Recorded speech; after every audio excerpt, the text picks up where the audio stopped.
చాలా మంది సినీ ప్రముఖులందరూ కూడా ఇక్కడ ప్రచారానికి వస్తూ ఉన్నారు. కేవలం ఒక వంగా గీత అనే లేడీని ఓడగొట్టేందుకు ఇంతమంది అవసరం అంటారా? మీరేం చెప్పవచ్చు?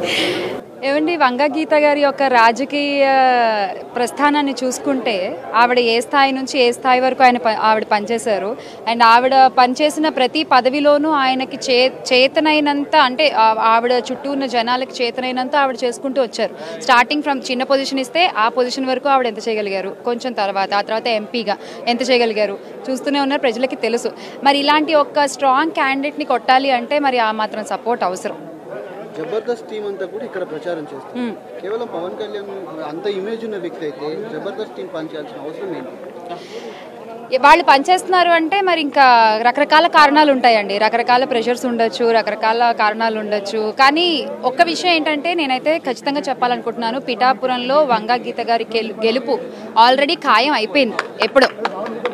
ఇది కేవలం ఇప్పుడు నేను ఇవాళ ప్రచారంలో జాయిన్ అవ్వడానికి కానీ ఆర్ ఇప్పుడు మళ్ళీ వచ్చేవాడిని కలవడానికి కానీ ఇంకొంచెం ప్రయత్నం ఏమిటంటే ఒక భారీ మెజారిటీ కోసం అంతే. ఎందుకంటే గెలిచేది మాత్రం ఆవిడే. ఒకటే విషయం నేను చెప్తున్నాను, అంటే మనం 2 రోజులుగా జరుగుతున్నటువంటి ఒక సంఘటనలు కనుక చూసుకుంటూ ఉన్నట్లయితే, కూటమి అన్నారు, మేనిఫెస్టో రిలీజ్ చేశారు, కానీ దాంట్లో బీజేపీ పెద్దన్న ఆయన ఫోటో లేదు, మాకు ఎటువంటి సంబంధం లేదు అని వాళ్ళు చెప్పడం జరిగింది. సో అక్కడే ఒక మైనస్. ఆ తర్వాత ఇవాళ ఒక న్యూస్ పేపర్ కనుక చూసుకున్నట్లయితే అందులో కేవలం ఒకళ్ళ ఫోటోనే ఉంది, మిగతా 2 ఫోటోలో కూడా ఒక ఫోటో లేదు, అక్కడ ఇంకొకళ్ళు మైనస్. సో ఇలా మైనస్లు అవుతూ వస్తున్నాయి, అవి మనకి ప్లస్లు అవుతూ వస్తున్నాయి అంతే. మనం ఏంటంటే మన క్లారిటీతో మనం ఉన్నాము. వైఎస్ఆర్సీపీ పార్టీ కేవలం జనాల కోసమే పనిచేస్తున్నటువంటి పార్టీ, ఇది మన పార్టీ, దీనికి ఎటువంటి పార్టీలతో పొత్తులు అవసరం లేదు, ఎటువంటి పార్టీలతోని లొసుగులు అవసరం లేదు. మన ధ్యేయం ఒకటే, ప్రజలకి మంచి జరగాలి, ప్రజలకి సంక్షేమం జరగాలి. ఇవాళ ఆ కూటమి దయ వల్ల ఇంత మండు టెండలో, ఇంత ఉక్కలో పాపం పండు ముసలి వాళ్ళు బ్యాంకుల చుట్టూ తిరుగుతున్నారండి, కడుపు మండిపోతుంది చూస్తుంటే. ఆ మంటనంతా మీరు ఓటుగా మార్చి వైసీపీని గెలిపించాలి, జగనన్నని సీఎం చేయాలి. 2019లో వైఎస్ఆర్సీపీ పార్టీలో జాయిన్ అవ్వడం జరిగింది. జాయిన్ అయిన తర్వాత మొట్టమొదటిగా నేను చేసిన క్యాంపెయినింగ్ అవంతి శ్రీనివాసరావు గారికి ఇక్కడ భీమిలి నియోజకవర్గానికి రావడం జరిగింది. ఆ రోజు పెద్ద ఎత్తున మహిళలందరూ కూడా మేము అవంతి గారి వైపే ఉంటాము, మా ఓటు అవంతి గారికి అని అన్నారు, అన్న మాట నిలబెట్టుకున్నారు. మరి అలాగే అన్న మాట నిలబెట్టుకునేటువంటి ప్రభుత్వం, జగనన్న ప్రభుత్వం సంక్షేమాలన్నీ ఇస్తూ ప్రతి గడప ఏదైనా ప్రయోజనం పొందితేనే నాకు ఓటేయండి అంటూ చాలా ధైర్యంగా చెప్పేటువంటి ఒక నాయకుడు మన వైఎస్ జగన్మోహన్ రెడ్డి గారు. అంటే 175 ఎమ్మెల్యే స్థానాలు, 25 ఎంపీ స్థానాలు, ఒక ఓటు వేసి ఎమ్మెల్యేని ఎంపీని ఎంచుకోవడం కాదండి, తర్వాత 5 సంవత్సరాల భవిష్యత్తుని మనం ఎంచుకుంటున్నాము ఆంధ్ర రాష్ట్ర ప్రజలందరూ కూడా. సో దయచేసి ఓటు వేసే ముందు ఒక్కసారి ఆలోచించి మీరు ఓటేయండి. హామీలు ఇచ్చి నెరవేర్చే ప్రభుత్వానికి ఓటేస్తారా, లేదా హామీలు మాటల వరకే ఉంచేటువంటి ప్రభుత్వానికి ఓటేస్తారా అనేది మీ ఇష్టం. అండ్ ఈ రోజు ఇక్కడ వైఎస్ఆర్ కాలనీకి రావడం జరిగింది. ఆవిడ మనం ఏదో నేను చేసిన సినిమాలో ఏదో ఒక క్యారెక్టర్లో ఉంది, లౌక్యంలో ఆవిడ శ్యామల, యాంకర్ శ్యామల, పావుల శ్యామల కదా, యాంకర్ శ్యామల. ఆవిడ ఏమంటుంది, ఇలాగ చంద్రబాబు గారిని ఒక ముసలి గుంటనక్క, పవన్ కళ్యాణ్ గారు ఒక గుంటనక్క అని మాట్లాడింది. ఇక్కడ నగిరి రోజమ్మ మాట్లాడింది కదా, ఒక దరిద్రుడు నామినేషన్ జైలుకి వెళ్తే ఇంకో దరిద్రుడు సపోర్ట్ చేశాడని. అంటే వీళ్ళకి ఏంటంటే వర్షన్లు ఒకే ఉంటాయి, దాన్ని కొంచెం మార్చి చెప్తుంటారు అనమాట. మేమందరం ఇప్పుడు మా టీంలో మా వైఫ్, ఇక్కడ ఉన్న అమ్మాయి అందరూ జనసేన వీర మహిళలు వీళ్ళంతా. మేము కాలినడకన ప్రతి చోట వైజాగ్ రెల్లి వీధి అని ఉంది, అలాగే మత్స్యకారుల ఇళ్ల స్థలాలు, ఆ పక్కన రోడ్లు మొత్తం దుర్గంధపూరితం, కాలుష్యం, అడుగు తీసి అడుగు పెట్టలేము. ఇంకా అటువంటి ఏరియా ఉంటే ఆమె వచ్చి చక్కగా విశాఖపట్నం చాలా సుందరంగా ఉంది, పక్కన ఎవరిని పెట్టుకున్నాడు, అవంతి శ్రీనివాసుని పెట్టుకుని, అతనేంటి వచ్చేయమ్మా 5 నిమిషాలు పంపించేస్తానన్నవాడు పక్కన ఉన్నాడనమాట. వాడు ఆ పక్కన పెట్టుకుని విశాఖ సుందర నగరంగా కనపడి, మరి ఇవిడికి ఇచ్చిన పేమెంట్లో విశాఖపట్నం కొంచెం ఎక్కువ చెప్పని ఏమైనా ఉందేమో మరి మనకు తెలియదు. దుర్గంధపూరితంగా మహిళలందరూ మొన్న మాకు ఫోన్లు చేశారు, కనబడితే చెప్పులు చీపురులతో కొడతామని చెప్పి. ఇది పరిస్థితి. ఇవి కాక మళ్ళీ ఇంకొక ఆయన గౌతమ్ రాజు గారని మా సహనటుడే, ఆయన కూడా వెళ్ళి ఒక కండ వేసుకున్నాడు కర్మజాలంటే. ఇక్కడికి తెలియట్లే, ఇక్కడికి అక్కడ ఏం జరుగుతుందో తెలియదు కదా, ముందు ఒకటి వేస్తారు, అది మరి ఆయన వేసాడో ఎవడేసాడో తెలియదు. అనుభవం ఎవరు కన్నబాబు నా అనుభవం ఏంటంటే 10 ఏళ్ళు ఉన్నాం కదా కాపురం, మొత్తం టెర్రరిస్టు శిక్షణ శిబిరం అది. కాపురంలో ఉన్నాం కాబట్టి మనకేంటంటే మనం ఫస్ట్ ఒక 5 ఏళ్ళు కాపురం చేసి వద్దులేరా బాబు వీటితోటి పడలేము, ఈ మొగుడితోటి ఎందుకు వచ్చింది మనం పోదాం అనుకునే టైంలో ఇలాగే మీ పోటీ వాళ్ళు ఎవరో ఆ పొజిషన్లో ఉన్నావు కదన్నా, నెక్స్ట్ సినిమాటోగ్రఫీ నువ్వు అనేటప్పటికి మనం గోవిందరాజ స్వామి అంత గుడెత్తి ఎత్తేది అలా కనపడింది మనకి.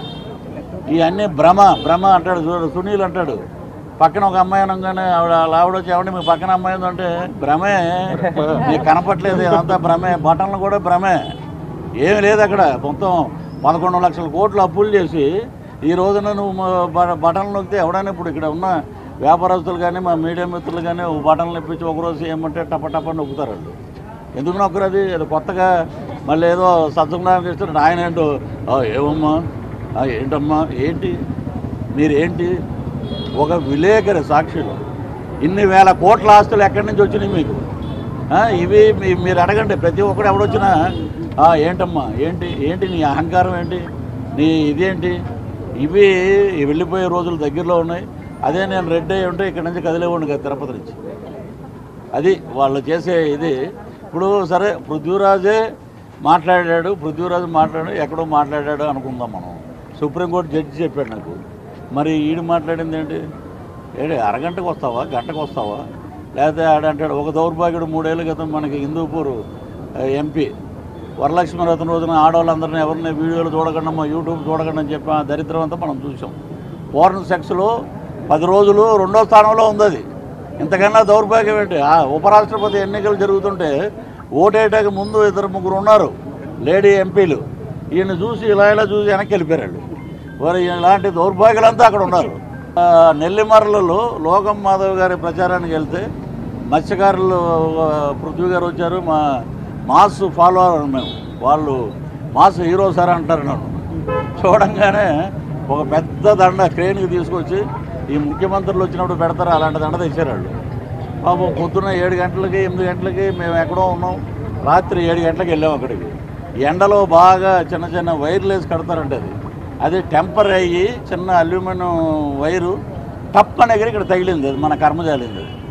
పటంగానే ఒక అంటించేశారు ఒక స్టిక్కరు. ఒక 40 మంది డాక్టర్లు గుండె మార్పిడి శస్త్రచికిత్స జరిగినప్పుడు ఏ రకంగా ఉంటారు డాక్టర్లు, ఆ రకంగా డాక్టర్లు మొత్తం ఆయన సీఎం గారిని పక్కన పెట్టుకుని. ఇదేంటి నాకు అర్థం అవ్వలేదు. వెల్లంపల్లికి ఏంటంటే బాహుబలి బాణంలాగా ఇక్కడ ఆయనకి ఏదో తగిలితే ఆయనకి అలా తిరిగి వెళ్ళి ఇలా వెళ్ళి ఇక్కడ తగిలిందంట. ఈ సినిమాల్లో కూడా సాధ్యం కాదు అది. 4-5 కాల్ షీట్లు పెట్టాలి, ఇక్కడేసాడు బ్యాండేజ్. మళ్ళీ పొద్దున్న ప్రెస్ మీట్కి వెళ్ళినప్పుడు ఎక్కడేసాడు. అలా ఆవిడకి దిగిపోయి ప్రెస్ వాళ్ళ దగ్గరికి వెళ్ళిపోయి దొరికిపోయావురా నువ్వు అది ఇక్కడ వేసింది ఇక్కడ ఎలా అయిపోయిందిరా మళ్ళీ పొద్దునకంతా. శ్యాంబాబు క్యారెక్టర్ యాక్ట్ చేశాడు అన్నాడు. నీ కర్మ, నువ్వు ఇరిగేషన్ మినిస్టర్ రా, నువ్వు శ్యాంబాబు గురించి నీకు ఎందుకు? నన్ను ఇమిటేట్ చేశాడు అంటాడు. నిన్ను కూడా ఇమిటేట్ చేస్తే 30 ఇయర్స్ ఇండస్ట్రీ ఇక్కడ ఇంకేం అవ్వాలి చెప్పండి? ఇక్కడ నీ బతుక్కి నీకు గంటే సరిపోదు, నిన్ను డ్యాన్సులు కూడా నేను ఇమిటేట్ చేయాలి. రేపొద్దున మా తిరుపతి వాసులు సంక్రాంతి పండుగ పెట్టినప్పుడు భోగి మంటల దగ్గర డ్యాన్స్ చేయటానికి నిన్ను పిలుస్తారు. ఎక్స్ మినిస్టర్ కాబట్టి 1 లక్ష రూపాయలు ఇస్తారు, రెమ్యునరేషన్ 1 లక్ష ఇవ్వండి ఆయన.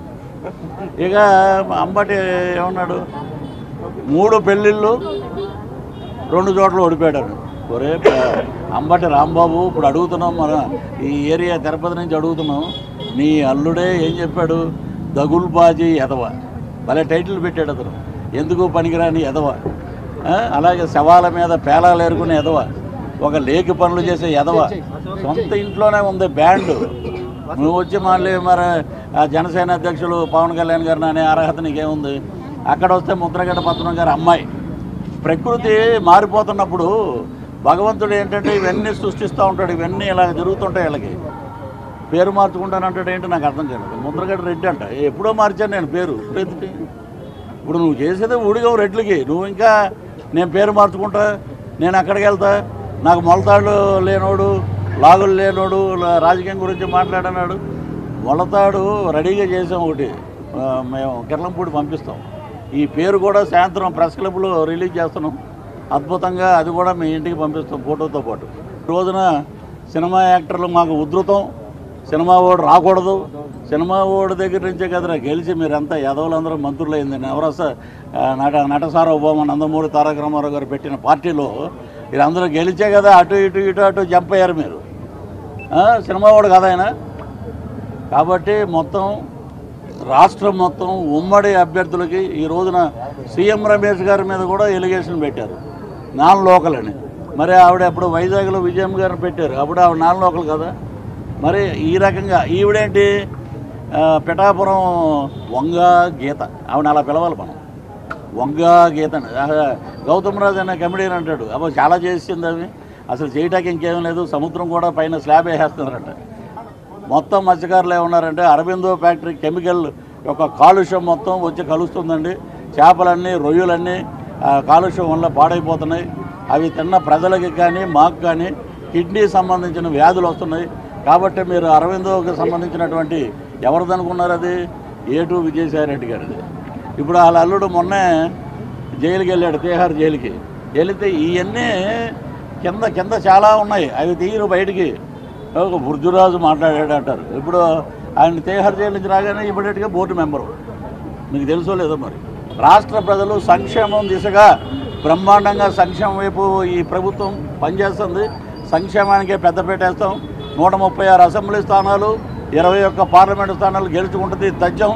ఇది ఏంటంటే ప్రజలు ఒకటే అన్నారు, మరలా మేము కానీ తప్పు చేశామంటే ఛత్తీస్గఢ్ అడవులకి మేము పారిపోవాలి. కాబట్టి మీదట ఏమవుతుందంటే దస్తావేజుల మీద ఆయన ఫోటో, రేపు చచ్చిపోయిన సమాధుల మీద కూడా ఆయన ఫోటో ఉంటుంది. మరి ఇంకా ఎంతకన్నా దౌర్భాగ్యం ఎక్కడ లేదు. ఈ అవకాశం వచ్చిన మా మీడియా మిత్రులందరికీ మరొకసారి జై జనసేన.